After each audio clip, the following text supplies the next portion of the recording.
Hello everyone, welcome back on my YouTube channel. Environment पे आज हम डिस्कस करेंगे sources of air pollution and pollutants. तो आज का सेशन इम्पॉर्टेंट है, इंटरेस्टिंग है और एग्ज़ाम के पॉइंट ऑफ व्यू से भी मोस्ट इम्पॉर्टेंट है। So please note down and read very carefully. So, sources of air pollution and pollutants. Air pollution results from the gaseous emissions from the mainly industries, thermal power stations and automobile, domestic combustion etcetera. ठीक है, तो अगर हम air pollution की बात करें तो जो मेजर रोल प्ले किए जाते हैं as a major sources of air pollution और पॉल्यूटेंट्स जो फाइंड आउट किए जाते हैं, उसमें जो मेन रोल है वो इंडस्ट्रीज़ का है। ठीक है, इंडस्ट्रीज या फिर थर्मल पावर प्लांट्स स्टेशंस या फिर ऑटोमोबाइल सेक्टर। तो ये तीन क्या है, मेजर सोर्सेज हैं जो एयर को पॉल्यूट करने में अलग अलग तरीके से मेजर रोल प्ले करते हैं। ओके, और इनसे निकलने वाले जो भी सब्सटेंसेस होते हैं या फिर जो भी पॉल्यूटेंट्स होते हैं, उनका एनवायरनमेंट पे बहुत एक तरीके से नेगेटिव इफेक्ट पड़ता है और जिससे हमारा जो एयर क्वालिटी है वो डाउन हो जाती है और एयर पॉल्यूटेड हो जाती है। ठीक है, तो इसीलिए यहाँ पे हम कह रहे हैं air pollution result from gaseous emissions from the mainly, please note down, mainly industry, thermal power station and automobile domestic combustion. ठीक है, अब यहाँ पे हम बात कर रहे हैं industrial chimney waste. First point जो है कि इंडस्ट्री से रिलेटेड है, इंडस्ट्रियल चिमनी वेस्ट।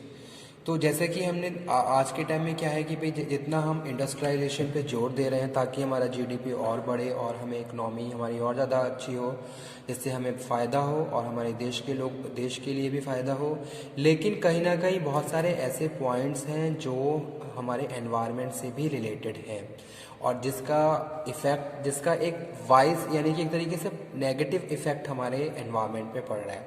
अगर हम इंडस्ट्रियलाइजेशन को प्रमोट कर रहे हैं तो लेकिन कहीं ना कहीं बहुत सारी ऐसी प्रैक्टिसेस है जिसका एक नेगेटिव इफेक्ट हमारे ऊपर पड़ रहा है और वो हमारे लिए मेजर प्रॉब्लम्स क्रिएट कर रहे हैं।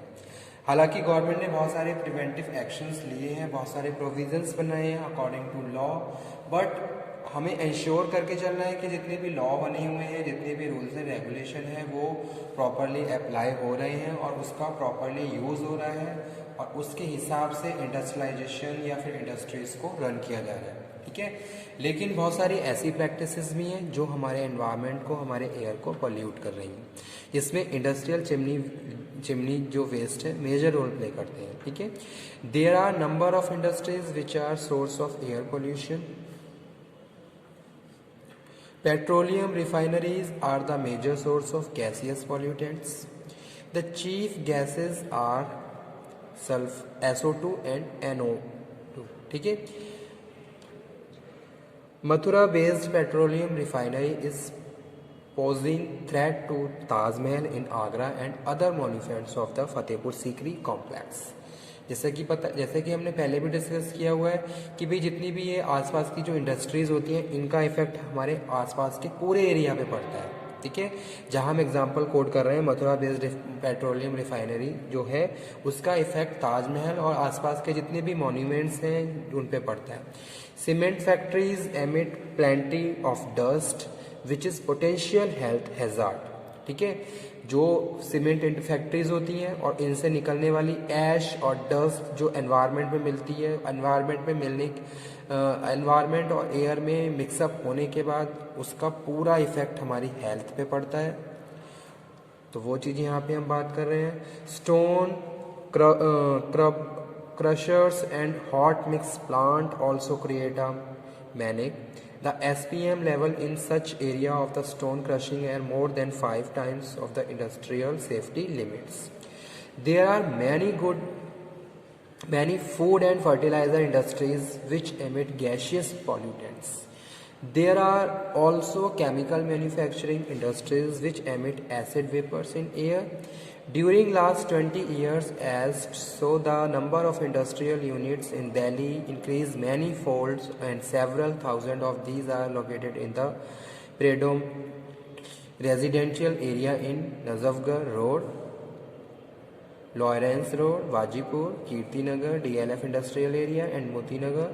These are areas have chemical fertilizers, iron and steel rolling units. These units emit large amount of SO2 and dust and SPM over a large area. One can imagine the kind of air inhaled by the resident of the localities surrounding these industrial units. Okay, तो ये था industrial chimney waste. Second है thermal power stations. There are number of thermal power stations and super thermal power stations in the country. The National Thermal Power Corporation (NTPC) is setting up 4 more coal-powered power stations to augment the energy generations. These are the Singrauli in UP, Korba in MP, Ramagundam in Andhra Pradesh, and the Farakka in the West Bengal. The coal consumption of the thermal plant is several million tons. तो एक power plant को चलाने के लिए बहुत सारे million turns कोल को हमें क्या करना है, एक तरीके से यूज़ करना होता है. और इतना बड़ी ह्यूज क्वांटिटी में जो कोल को हम यूज़ कर रहे हैं, सोचिए उसका कितना इफेक्ट हमारे एनवायरनमेंट पे पड़ता होगा. The chief pollutant are fly ash, SO2 and other gases hydrocarbons, जो कि क्या है, एक तरीके से बहुत ज़्यादा नेगेटिव रोल प्ले करते हैं हमारे एनवायरनमेंट के लिए, हमारे एटमॉस्फेयर के लिए. और जो भी हमारे एनवायरनमेंट में जो प्रोटेक्टेड लेयर भी बनी हुई है उनको भी इफेक्ट करते हैं, उनके ऊपर भी एक नेगेटिव इम्पैक्ट डालते हैं. ठीक है. The 3 thermal power stations at the Indraprastha state, Rajghat and the Badarpur in the Delhi are the main sources of air pollution. अगर हम दिल्ली के पॉल्यूशन की बात करें तो ये तीनों में पावर प्लांट क्या है, मेजर रोल प्ले कर रहे हैं. The Indraprastha plant daily consume रफली 5000 tons of the coal when all the 5 unit functions. Badarpur and the largest consume about 10,000 tons of coal daily. तो सोचिए कितना पॉल्यूशन होता होगा, कितनी गैसेस और एशेस एनवायरनमेंट में मिक्सअप होती होंगी, एयर क्वालिटी डाउन, और लोगों की ब्रीथिंग और जो भी एक रेस्पिरेशन सिस्टम है कितना सफ़र होता होगा, ये आप एज्यूम कर ही सकते हो. उसके बाद जो थर्ड मेजर रोल प्ले किया जाता है एयर पॉल्यूशन का और एयर पॉल्यूटेंट्स फाइंड किए जाते हैं, वो है ऑटोमोबाइल सेक्टर. ठीक है. पहला था industrial chimney waste, thermal power stations और automobiles. The toxic vehicular exhaust are a source of considerable air pollutions. Next, only the thermal power plant. The ever-increasing vehicular traffic density posed continued threat to the ambient air quality. In India, the number of automobiles is increasing in the metro cities and the other urban areas. In the major metropolitan cities, vehicular exhaust account for 70% all of the CO2, 50% of the hydrocarbons, and 30 to 40% of the all oxide and 30% of the SPM. During peak traffic hour, automobiles of the all classes emit large amount of CO, hydrocarbon and nitrogen oxide. The 2-wheeler and the 3-wheelers contribute 60% of the total CO and the 83% of the total hydrocarbons, whereas heavy traffic vehicle 55 to 80% of the oxide of nitrogen. It is estimated that a car without cleaning device on burning 1000 liter fuel emit 350 kilo CO and 0.6 kg SO2, 0.1 kg lead and 1.5 kg SPM. About 1000 gallons of the petrol after combustion produce 3200 IB of CO2 organic vapors. ठीक है.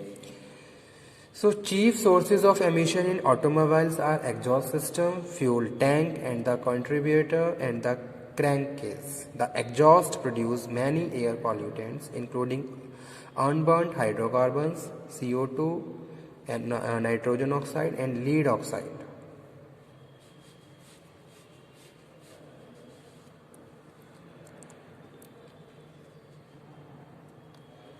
Okay. From the different sources of air pollution, a variety of pollutants are released into the atmosphere. तो बहुत सारे pollutants atmosphere में release होते हैं। The principal air pollutants emitted from the different sources कौन कौन से हैं?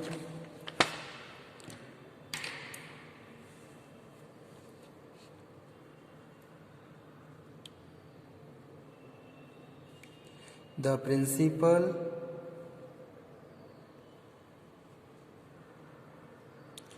Air pollutants emitted from these different sources are कौन कौन से? फर्स्ट वन है carbon compounds, carbon compounds. Second, these are mainly CO2 and CO, the former released by the complete combustion of fossil fuel and the later by the automobile exhaust. Second one is sulfur compounds.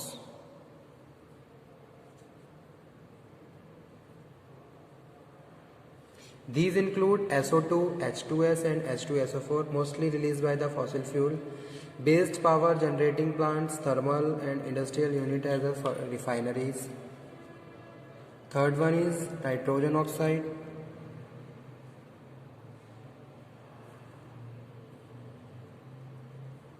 Nitrogen oxide.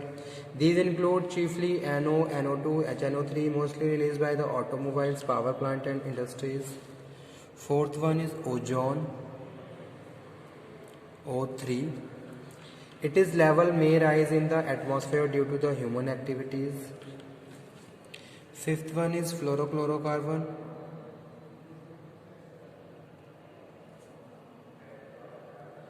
These are chiefly benzene, benzpyrene, which are mostly discharged by the automobile and industry. Sixth, hydrocarbons. Seventh number is metal. Eighth number है photochemical,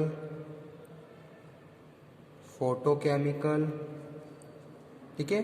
so these all are the pollutants which release by the various sources of air pollution.